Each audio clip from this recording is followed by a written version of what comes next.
Hey there guys, what's going on and welcome back to the Ultimate RTG. And in today's episode we have quite a bit of stuff, and I did say last weekend that we're looking to get back on our grind and get back to winning ways.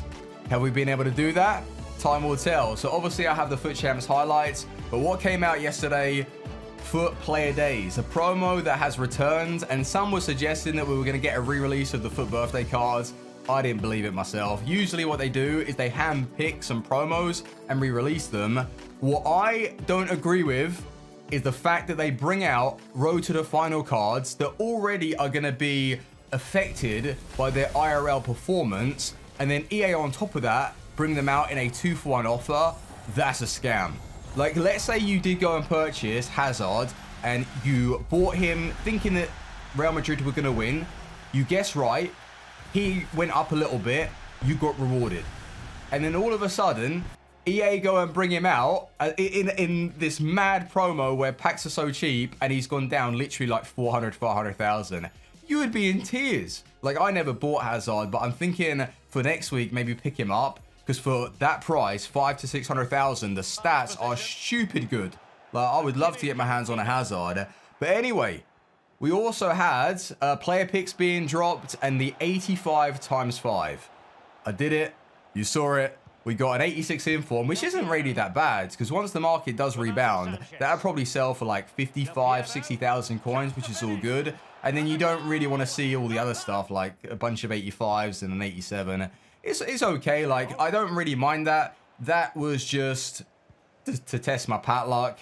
I also wanted to see if this method that someone told me was going to work. So basically the whole idea is right now in the store, there are some player packs and they're obviously like 2-for-1. So they're half price.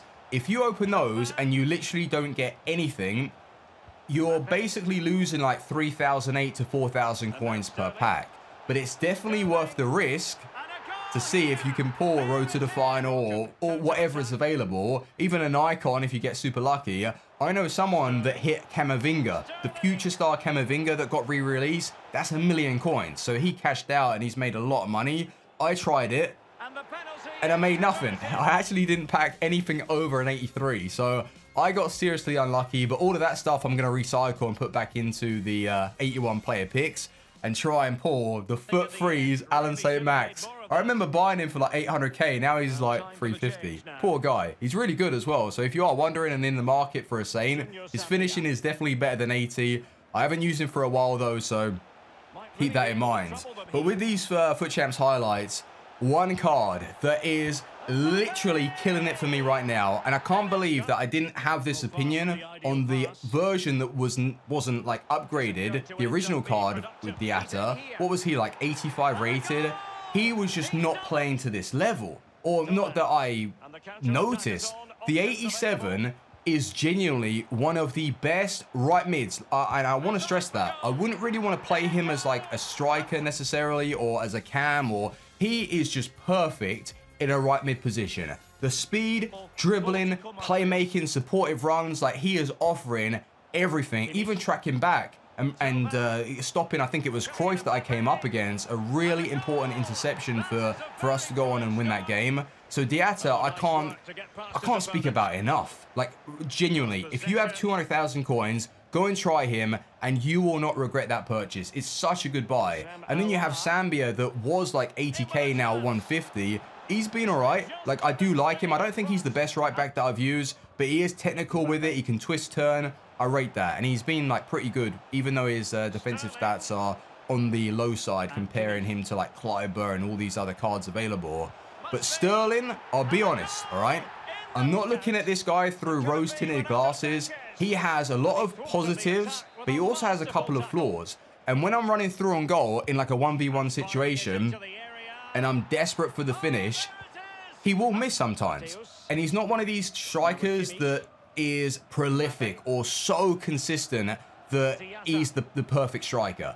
It's not like Palacio. I must admit, like Palacio, the Foot birthday card, he has just a natural, like, better shot than Sterling. Like, I feel like when I'm on goal with him, with his right foot, he just seems to score everything.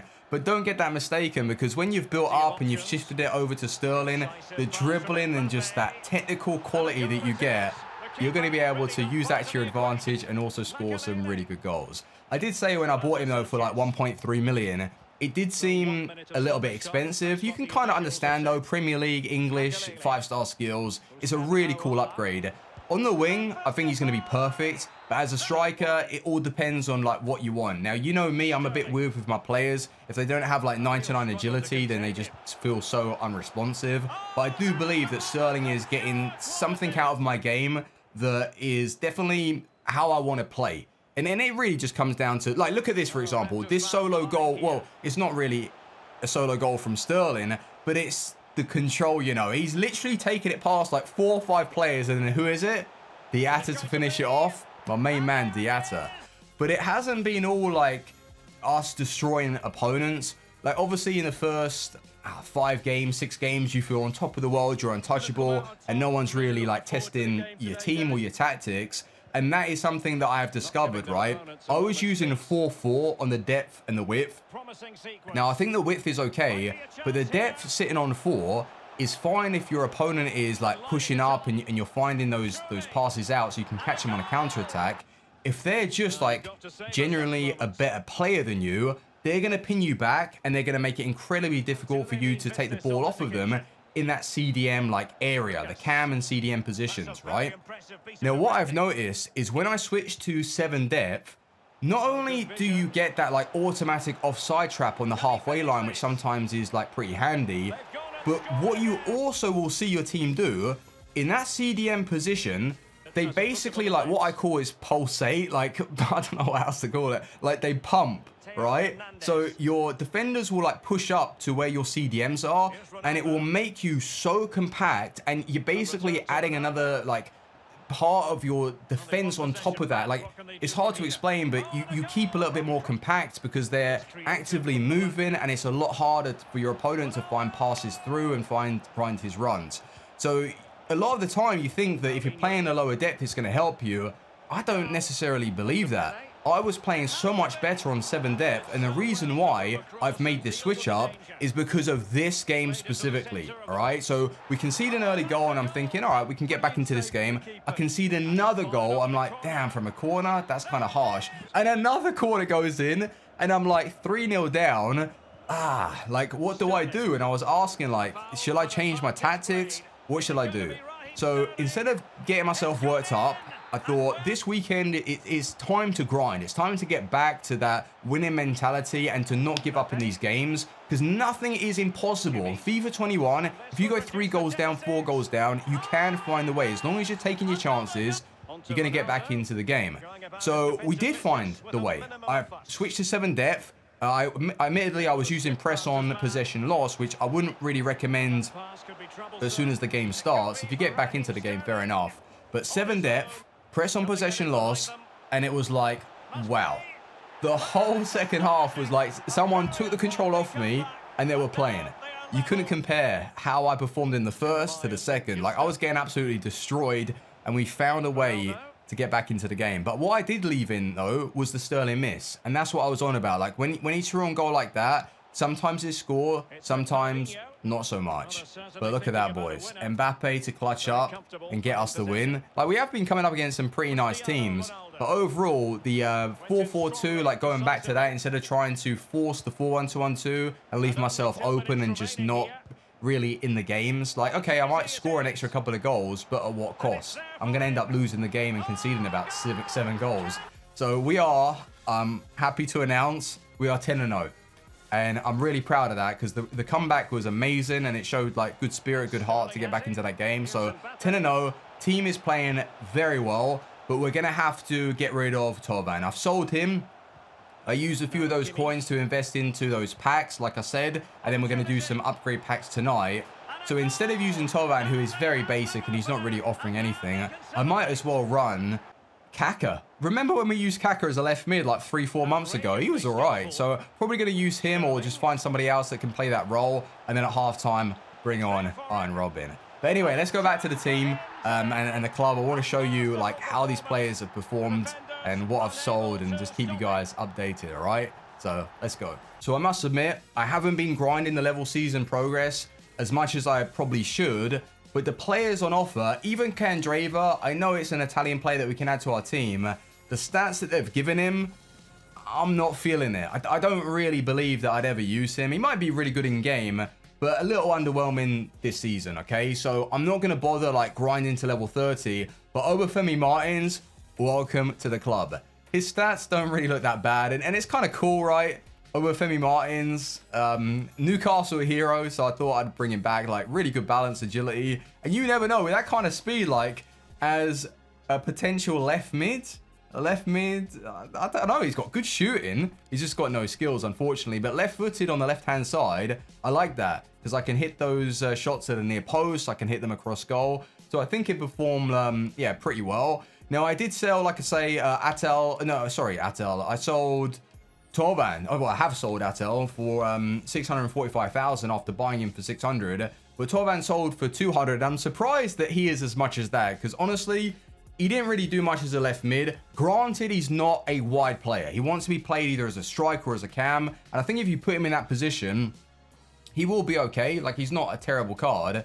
But anyway, the team, we're going to be bringing in, I guess, Kaka. But the stats from Diatta, 21 games, 13 goals, 8 assists. Do you believe that's a good record for a right mid in a 4-4-2? I think so. For someone that is pushed out wide and their main role is just to support the play and not really get goals, I think scoring 13 and 21 is a really nice achievement. And then we have Sterling that is 20 games, 26 goals, 16 assists, which is really like the standard. That the one thing that interests me and surprises me the most is that you can go out of your way, like upgrade into the best players on the game, but there's a limit to how many goals you can really score. Do you agree? Like, I could probably get that record with, I'd have the same record most likely with like a Ronaldinho Prime Michael Moments or a Eusebio or a Cruyff.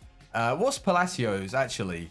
53, 55, 25. So you kind of get it. That is actually insane. 25 assists, 55 goals in 53 games. Palacio was very good. But you get what I mean? Like, there's not really going to be that much of a difference in terms of like how many goals like a single player can get for you if you're like standard on the game, or it doesn't really make any difference what level. It just depends on how you're playing. But Sterling, he has improved the side though because of how he feels on the ball and what he's offering for the other players, and he gets the most out of like the Mbappe as well. And I've enjoyed using Mbappe. I know it is sweaty, but he's been like phenomenal. His chips are just like so nice for me. So with the team, like I haven't really got anything bad to say about it. It's just, yeah, Tolvan was underperforming and not really any fault of his own. Like, he doesn't want to play in that role. So let's make the change. We're going to drop him. We're going to bring in Kaka or whoever and then sub in Robin. And then other than that, like, it has played like really well, and Regulon's performed. We're going to be bringing in obviously Bender for Laurent Blanc. So I'm loving it right now. We're 10-0. I don't know how long that's going to last, but I still have that belief and the spirit to just keep pushing and grinding and not give up in the games. And if we take losses, it's inevitable. We're going to lose some games, but to be 10-0, that's really nice. And I want to go like 18-2, like maybe 19-1 or something, just crazy tonight. And maybe some icon packs will get dropped because we're still waiting to sell our Hummels, our PKs. It's really, really annoying. But we will. We end up selling them. And then we've got some upgrade packs to look forward to in tomorrow's episode. I'll show you the highlights. You never know. I might pull that Hazard and then get Hazard into this team somehow. And maybe bring in Mendy. For birthday Mendy. Or is that a little bit too sweaty? I don't know. But anyway, thank you very much for watching. And I will see you tomorrow with some more highlights, some more packs. And hopefully a good weekend league record. So yeah, thanks for watching. Take care. Team out. Peace.